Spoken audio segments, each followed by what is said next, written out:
Assalamualaikum warahmatullahi wabarakatuh. Waalaikumsalam warahmatullahi wabarakatuh. Sugeng dalu ibu-ibu.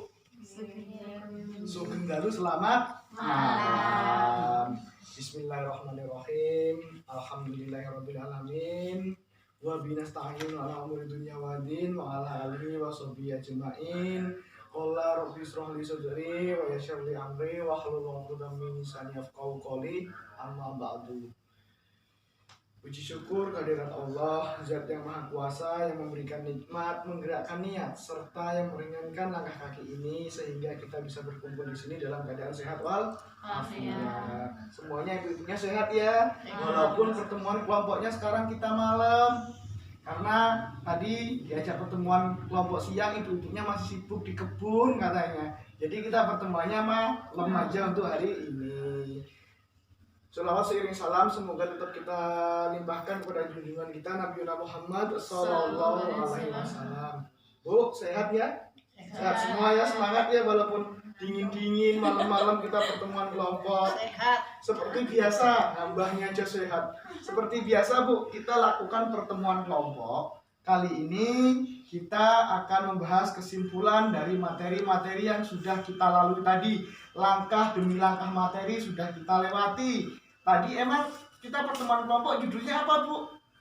Pencegahan kekerasan kepada anak. Iya, tadi kita membahas tentang pencegahan kekerasan terhadap anak. Apa itu Bu, kekerasan kepada anak?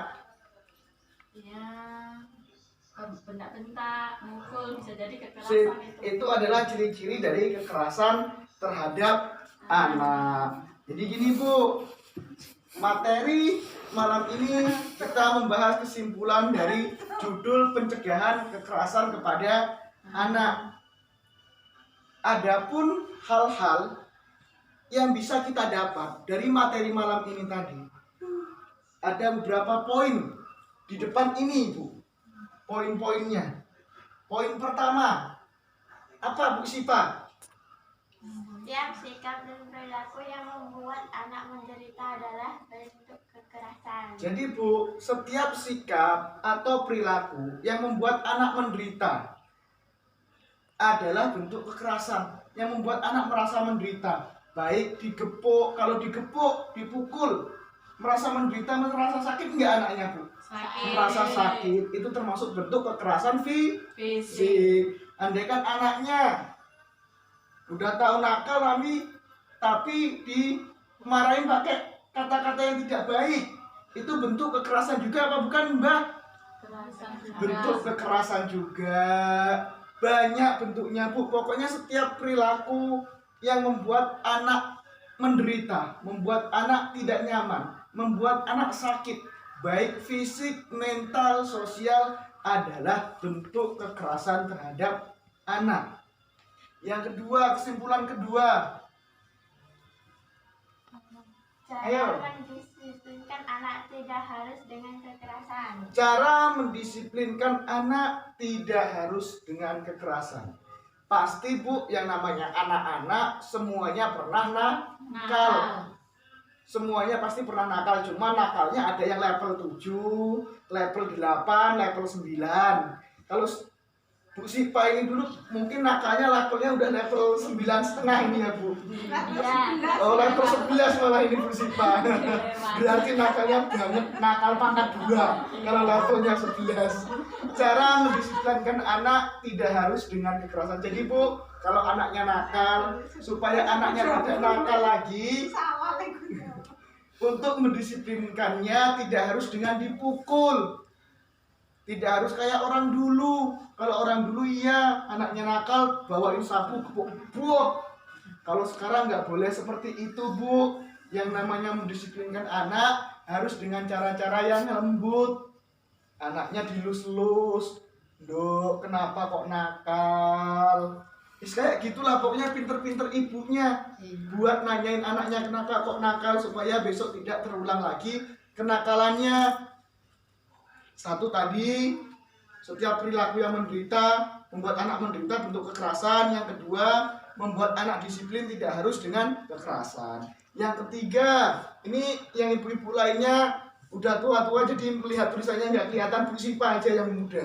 Kekerasan dapat terjadi di mana-mana. Siapapun bisa menjadi pelakunya, bahkan orang terdekat.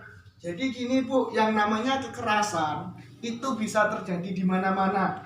Di sekolah bisa terjadi kekerasan. Sudah banyak buktinya anak berkelahi dengan temennya, anak dibully, itu adalah bentuk kekerasan juga. Di luar rumah bermain dengan teman-temannya, dengan tetangga, bahkan di rumah juga bisa menjadi tempat terjadinya kekerasan. Pelakunya siapa, Bu? Orang-orang terdekat. Bisa jadi adalah orang-orang terdekat, baik keluarganya, tetangganya, teman sekolahnya, guru, dan saudaranya. Itu semua bisa menjadi pelaku dari kekerasan terhadap anak dan perlakuan salah terhadap anak. Jadi perlu diingat-ingat Bu, supaya tidak melakukan kekerasan terhadap anak. Biasanya kalau ibunya terlalu galak banget dan keras banget, malah anaknya nggak takut, ngerasa kebal nanti, malah sudah biasa. Ye, mbahnya, mbahnya aja yang udah tua ini pasti sudah banyak pengalaman dalam mendidik anak. Yang keempat, orang tua wajib mencegah kekerasan dan perlakuan salah untuk melindungi anak. Jadi, orang tua wajib mencegah supaya anaknya tidak menjadi korban kekerasan. Sekali lagi, wajib hukumnya bagi orang tua melindungi anaknya, menjaga anaknya supaya tidak menjadi korban kekerasan. Kalau bukan orang tuanya, lalu siapa yang mau melindungi anak kita? Kan nggak mungkin anak kita yang melindungi tetangga kita. Anak-anak kita berarti sudah menjadi tanggung jawab kita semua untuk melindungi anak. Andaikan Bu Sipa anaknya yang melindungi, ya harus Bu Sipa melindungi anaknya. Nggak mungkin anaknya Bu Sipa dilindungi sama tukang es yang lewat keliling. Pasti Bu Sipa yang bisa melindungi anaknya. Yang kelima, apa Bu Sipa? Pencegahan kekerasan dan perlakuan salah dilakukan melalui lapor RT, RW, polisi, KPAI, dan lain-lain. Jadi Bu, untuk mencegah kekerasan dan perlakuan salah itu bisa dilakukan melalui apa? Kalau ibu-ibu melihat atau mengalami anak ibu menjadi korban kekerasan dan korban perlakuan salah, ibu harus melapor. Lapornya kemana? Bisa lapor RT-nya, bisa lapor RW, bisa lapor polisi. Di sini ada RT, ada RW kan Bu? Nah, Bu Eni malah ngobrol sendiri. Nanti nggak paham. Nanti pulang anaknya nangis masih dijewerin lagi. Nggak boleh, udah belajar materi ini. Bisa lapor Pak RT, Pak RW, lapor polisi, dan juga KPAI. Ada yang tahu apa itu KPAI? Nggak tahu. Nggak ada yang tahu. KPAI adalah Komisi Perlindungan Anak Indonesia. Luar biasa, pokoknya salut buat Bu Emi. Ini tadi Bu, kesimpulan dari materi malam ini. Ya Bu, kesimpulan materi malam ini. Sebelum kita tutup, ada PR Bu. Ini kesimpulannya. Sekarang yang terakhir ada PR. PR-nya apa? Yang pertama, sampaikan kepada anggota keluarga lain ya Bu materi yang kita pelajari tadi. Ya. Yang kedua, diskusikan dengan keluarga apa setiap 4 hak anak. Hak hidup contohnya apa saja, hak tumbuh contohnya apa saja, hak untuk dilindungi contohnya apa saja, serta hak untuk berpartisipasi. Sebelum saya tutup Bu, kita nanti tepuk-tepuk dulu. Namun sebelum kita tepuk-tepuk, jangan lupa pertemuan bulan berikutnya ibu-ibu semua harus datang supaya dapat ilmu baru.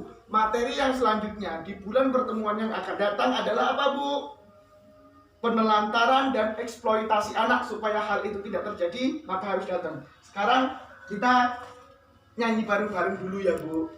Satu jari kanan, satu jari kiri, digabung jadi satu, jadilah jembatan panjang. Dua jari kanan, dua jari kiri, digabung jadi satu, jadilah kamera cekrek.